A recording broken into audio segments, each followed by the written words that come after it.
I have ruled Ashenville for 3 winters now, and in all that time, no one in the hold has looked at me the way she does. Not with hatred. I have earned enough of that, and I do not begrudge it. Not with fear, though fear is the currency most preferred in an occupied hall. She looks at me the way a person looks at weather. A fact to be observed, neither welcomed nor dreaded. The first time I walked into the lower records chamber and found her at the long table with her ledgers open, she glanced up, held my gaze for a moment, and went back to her work.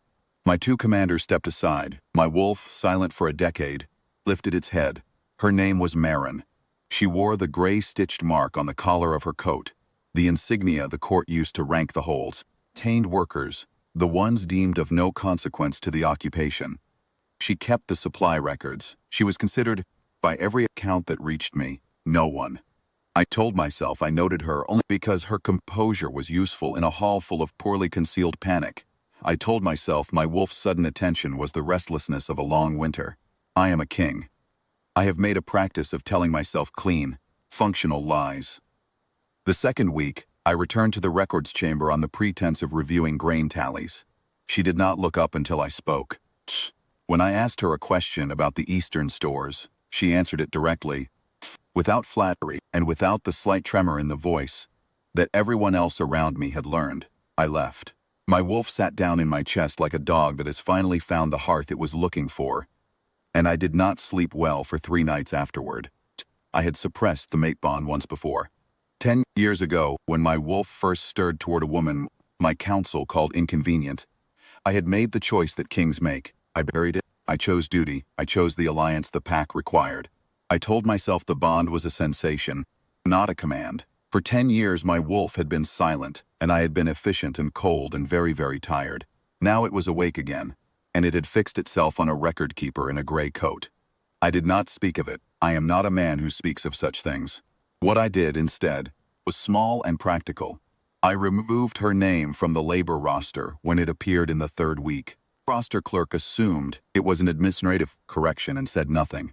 I ensured that her chamber, one of the hold's lower rooms, assigned to retained workers, was moved above the waterline before the eastern flooding reached the foundations. I told the quartermaster it was a matter of records access. I noted that her ration allocation was below standard and corrected it without comment, attributing it to a clerical error. She did not know. That was not why I did it. I did it because my wolf had decided, with a certainty I had no argument against, that her comfort was my business, and because, in some corridor of myself I had long since locked and lived. It was easier to act than to examine why. 3 weeks into the 2nd month, she looked up from her ledger as I passed the open doorway and said, without preamble, "The eastern figure is wrong. It has been wrong since the first tally. Whoever counted the Rivenmore stores counted the reserves twice." I stopped. "Show me." She turned the ledger and pointed. She was right. A double count that had inflated our reported stores by nearly 1/3, the kind of error that reshape a campaign's entire calculation. "Why did you not report this, Boar?" I asked. "I reported it to the steward in the 1st week," she said. "He told me to leave the figures as they were." I looked at her for a long moment. She did not look away, and she did not add anything to soften what she had just told me. That one of my own men had known and chosen the comfortable lie over the accurate truth. "Thank you," I said. She nodded and went back to her work. My wolf exhaled like a man who has been holding his breath for a very long time. Corrected the figures. I replaced the steward. I did not see her for 4 days, because I made a deliberate effort not to find reasons to pass the records chamber. And in those 4 days, I sat with the truth I had been arranging, small acts of practicality to avoid. The bond was not suppressed. It had never been suppressed. I had only been building walls around something that was still, quietly, entirely alive. She never asked me for anything. That was the thing I could not stop returning to. Every person in Ashenvale wanted something from me. Relief from a levy, removal from a work detail, a letter of passage, a blind eye. She had access to me every time I appeared in her chamber, and she used it only once. Correct a figure that benefited her not at all. She did not ask for her mark to be removed. She did not ask for a better room or warmer rations, a word of acknowledgement. She simply did her work and told me the truth when it was useful, and looked at me as if I were weather.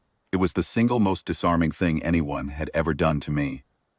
The order came on a Tuesday in the deep cold of the third month. Commander Vane brought it to me directly. The Northern Labor Detail required 12 workers from Ashenvale's retained population. The list his adjutant had prepared included Marin. I read the name and felt something shift behind my sternum. Not my wolf, exactly. The thing beneath my wolf, the older thing, the one that does not use language. The record keeper, I said. She's retained, not bonded staff, Vane said. Eligible under the provision. I looked at the list for another moment, and then I set it on the desk. I'll review the full list tomorrow, I said. Have it back in the morning. I crossed her name out before I went to bed. I told myself it was because I could not afford to lose the only records keeper in the hold who understood the Eastern tallies. I told myself this, and I did not sleep. And by the gray light before dawn I understood that I had run entirely out of clean, functional lies. She came to my door at midday. I heard the knock, 2 quiet, unhurried knocks, the kind that do not presume, and I said to come in, and it was her. She was still wearing the gray-stitched mark. She held her coat closed against the cold of the corridor. She looked at me the way she always did, a fact to be observed. Commander Vane told me I was on the Northern Detail, she said. He said my name was removed, but that the removal was unofficial. He said he intended to add it back. So Vane had gone around me. That was a separate matter and not a small one.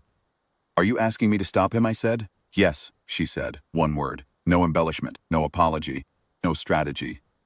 I have been asked for a great many things in my years as king. I have been petitioned and pleaded with, and bargained at, and wept on. No one has ever simply said, yes. To me, yes, that is what I am asking plainly, because it is what I need. I stood up from my desk, took my cloak from the chair where it lay. The gray wolf fur-lined cloak that marks the alpha king of this territory, the one every commander in this hold recognizes, and I walked to the door. She stepped aside to let me pass, and then, because there was no other way to say what I needed to say, I stopped and I placed the cloak around her shoulders. She went very still. Walk with me, I said.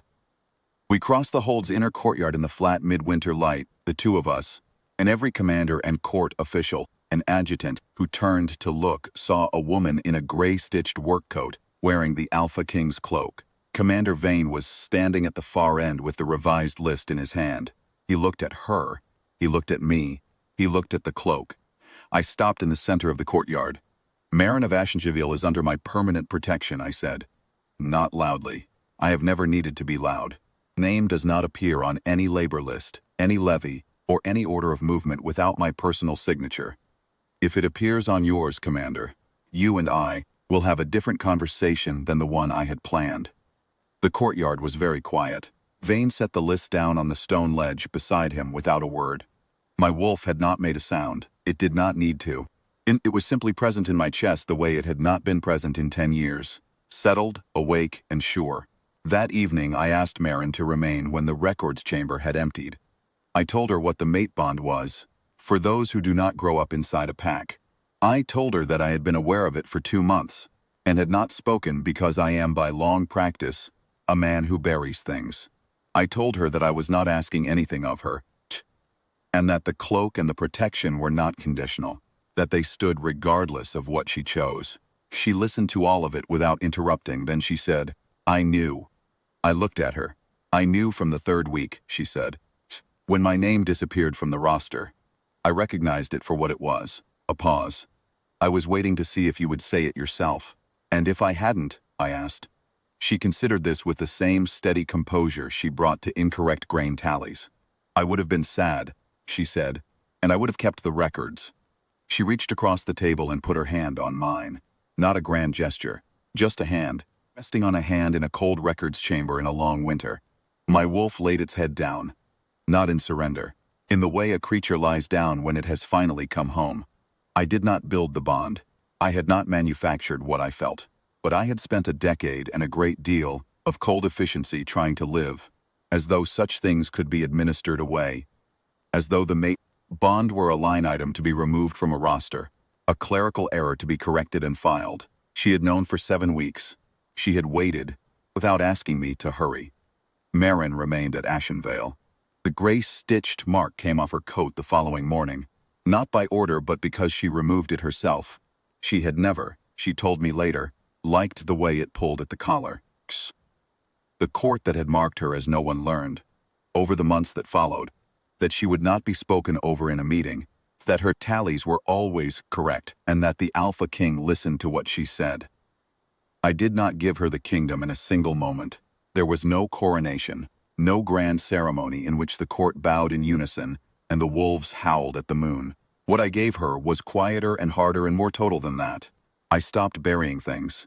I told her, for the first time in 10 years, what I was thinking. I asked for her judgment on matters that had nothing to do with records. I let her see the places in me that were not efficient or cold or kingly, the places that were just tired, and sorry for what a decade of willful suppression costs a person. She did not seem surprised by any of it. She had been reading me, after all, since the first day I walked into her chamber, and she looked up and went back to her work, reading me with the same steady attention she brought to. A column of figures that did not add up, patient and certain that if she looked long enough, the truth would show itself. It did. She had simply given it the room to. The last thing I gave her was my name, said quietly, in front of my commanders and my court on the first morning of the new season, when I named her the Lady of Ashenvale and the mate of its king. Vane had already gone. Court, that had been his, stood in the pale spring light, and was for once without a word to say. She was standing beside me, not behind me. Coat had no mark on it. She never asked me for much, but the one time she did, cracked open 10 years of stone. And everything I had buried came up into the light, and it was not as broken as I had believed. It needed fiends as patient enough to wait for it. That was the thing she had always been, and had never needed to announce. Patient, and sure, and entirely unafraid. The kingdom was the easy part. I had always had that to give. What she gave me in return, I had not known. I was still capable of receiving. She had known. She had simply waited for me to find it out.